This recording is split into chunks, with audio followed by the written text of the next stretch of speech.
Restaurant স্টাইলে আজ আমি ফ্রাইড রাইস রান্না করেছি আর চিকেন ফ্রাই করেছি। তো চলো তোমাদের সাথে শেয়ার করব।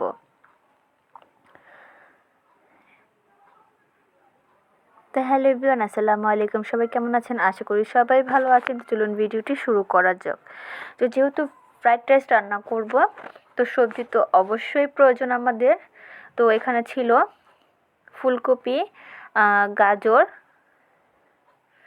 আর ছিল ক্যাপসিকাম, পেঁয়াজের কলি সেটা ছিল। তো এই সব কিছু দিয়ে, আর পেঁয়াজটা আমি আলাদা কেটে নিয়েছি, সেটা দেখানো হয়নি। তো প্রথমে যেগুলি সবজি একটু সেদ্ধ হতে টাইম লাগে সেগুলি একটু আমি হালকাভাবে ভেজে নেব। তো তেল গরম করে একটা কড়াইতে আমি প্রথমেই ফুলকপিগুলি অ্যাড করেছি, তারপর একটু পরে আমি গাজরগুলি দিয়ে দিয়েছি।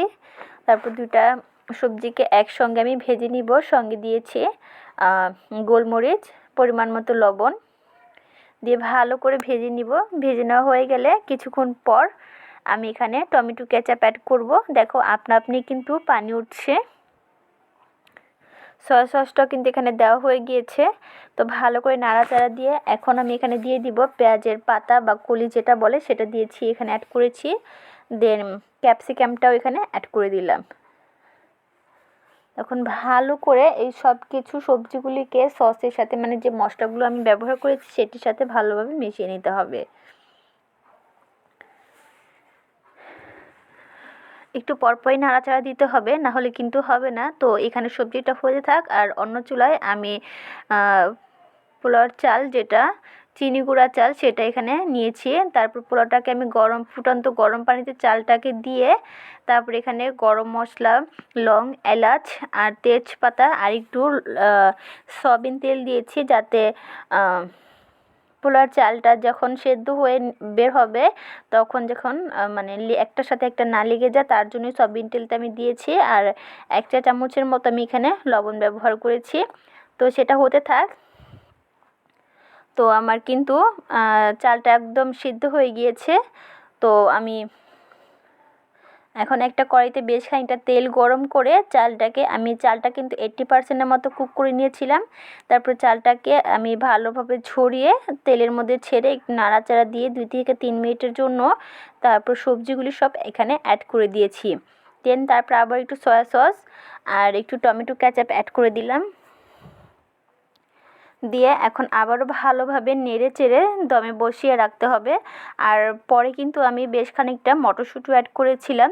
দেন তারপরে ওই যে ডিম চারটা দেখিয়েছিলাম, সেই চারটা ডিম কিন্তু এখন ভালো করে একটা তেল গরম করে তারপরে এখন আমি স্ক্রাম্বল করে নিয়েছি। এখন ভালোভাবে ডিমটাকে ভেজে নিতে হবে। তো ডিমটা ভাজা হয়ে গেলে সেটা আমি আলাদা সাইডে রেখে দিয়েছি। আর এখানে বেশ খানিকটা কয়েকটা কাঁচামরিচ অ্যাড করেছি, যেহেতু বাচ্চারা খাবে, বেশি গোলমরিচ অতটা ব্যবহার করিনি। আর ফ্রাইড রাইসে অতটা ঝাল ঝাল হয় না, একটু মিষ্টি টাইপেরই হয়। তো আমি তার জন্য কাঁচামরিচগুলি আলামালামি দিয়েছি। তো নেড়ে চেড়ে আমি আরও 10 মিনিটের জন্য ঢাকনা দিয়ে ঢেকে রেখে দিব। 10 মিনিট পর এখানে ওই যে আমি ডিমগুলোকে সুন্দর করে ভেজে রেখেছিলাম সেগুলি এখানে অ্যাড করে দিয়েছিলাম। আর 2 থেকে 3টা ম্যাজিক মশলা আমি এখানে অ্যাড করেছি।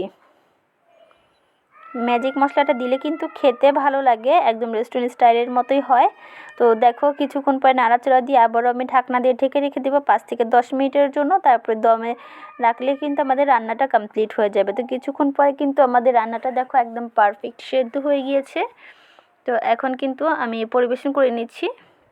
তো দেখো পরিবেশন করার পর কতটা লোভনীয় হয়েছে না, খেতে কিন্তু অসম্ভব মজার হয়েছিল। আমি ফ্রাইড রাইসে চিকেন দিইনি, আমি চিকেনটা আলাদাভাবে ফ্রাই করে নিয়েছিলাম।